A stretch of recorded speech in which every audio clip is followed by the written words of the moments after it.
All right, let's talk about ferrofluid. You've probably seen this stuff, right? It's that wild black liquid that forms these incredible, almost alien-looking spikes whenever you bring a magnet close. It looks like pure magic. And a lot of people have tried to whip it up at home, following recipes they found online, but as we're about to see, it's not that easy. This explainer is really the story of one creator's obsession to solve a super frustrating problem. Why do all the DIY recipes fail so badly, and what does it actually take to make perfect ferrofluid from scratch? And I mean, just look at the difference. It's night and day. On the left, you've got what most DIY attempts end up with, this lumpy, kind of sad-looking, semi-solid blob. It's magnetic, sure, but it's not the real deal. The goal is what you see on the right. A true, flowing liquid that erupts into these incredibly sharp, beautiful spikes while staying completely fluid. That's the difference between simple magnetic mud and a true nanoscale marvel. And you can feel the frustration in that, right? This is where the whole personal quest really kicks off. It wasn't just about making something cool to look at, it was about cracking a code that apparently no one on the internet had really figured out. This frustration led to a massive deep dive. We're talking reading every scientific paper out there and running countless experiments just to get it right. So what's the big secret? Why is this so ridiculously hard to make? Well, the answer is all about scale. I mean, an incredibly small scale. See, it's not as simple as just mixing some magnetic powder into oil. The real challenge, the whole game, is about creating and controlling particles that are thousands of times smaller than a single grain of sand. This is the nanoparticle problem. Okay, let's get a little technical for a second, but I promise it's worth it. The official definition is a stable colloidal suspension of magnetic nanoparticles. Let's break that down. Nanoparticles are those super tiny magnetic bits. Stable colloidal suspension is the really important part. It just means the particles have to float around in the liquid forever, without clumping together or sinking to the bottom. They have to be perfectly spread out. That is the magic of a true ferrofluid. So if you want to succeed, you have to conquer 3 massive hurdles. First, you have to actually create the magnetite particles, and they need to be unbelievably small and all roughly the same size. Second, and this is a huge one, you have to stop those little magnets from immediately clumping together. And third, you got to make them stay suspended in the liquid permanently. You fail at any one of these, and bam, you're right back to that lumpy, useless sludge. And here's the first big aha moment from this journey. Something that pretty much every online guide misses. To make top-quality magnetite, your chemistry has to be perfect. You need a dead-on 2-to-1 ratio of 2 different kinds of iron ions, iron 3 and iron 2. If you get that ratio wrong, even by a little bit, the whole thing is ruined before you've even really begun.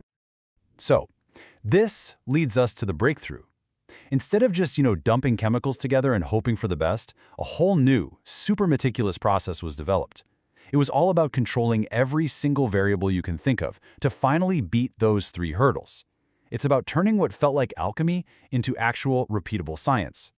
This new method can be broken down into 4 main stages. First, you carefully prep the iron solutions to get that perfect ratio. Second, you form the nanoparticles themselves, but under really tight controls. Third, you add a crucial protective coating to them. And finally, a totally new way to purify the batch using acid, which, as you'll see, was a real game changer.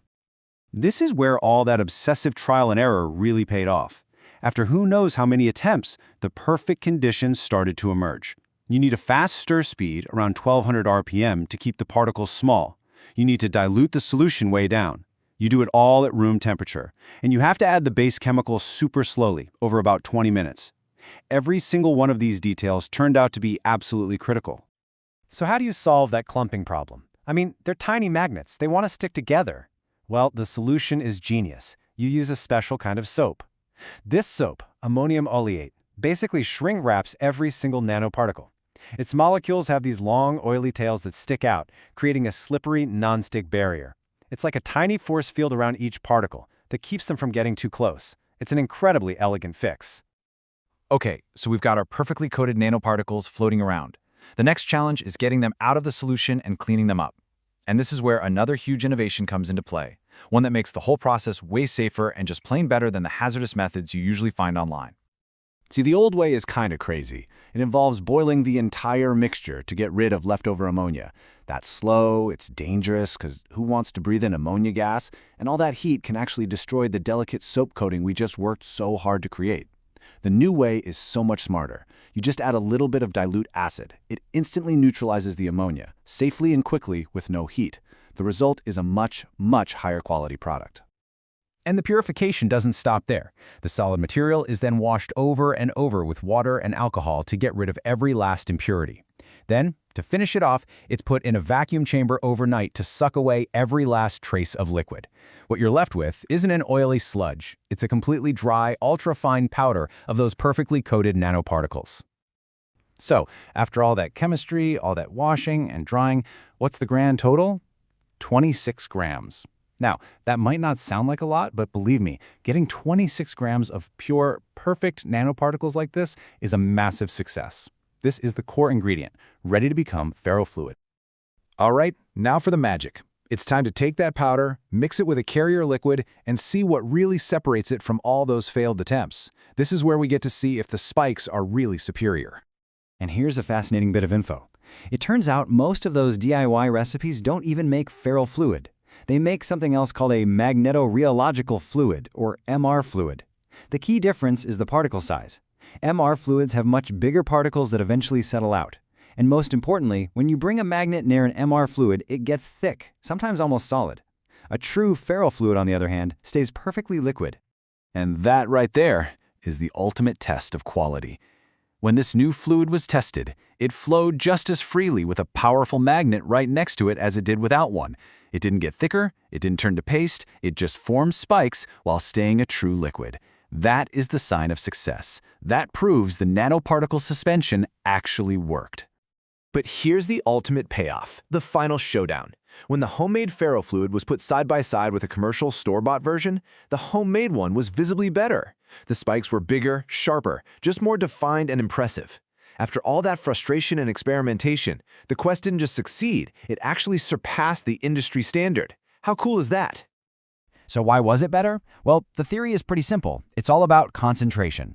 Because this new process for making the nanoparticles was so efficient and pure, it was possible to pack a whole lot more of them into the liquid carrier. And it just makes sense, right? More magnetic particles in the fluid means a stronger reaction to the magnet. And a stronger reaction means bigger, more impressive spikes. But even after this incredible success, the creator admits the process is still finicky. Some batches turn out even better than others, for reasons that aren't totally clear yet. And that leaves us with a pretty interesting question to think about, doesn't it?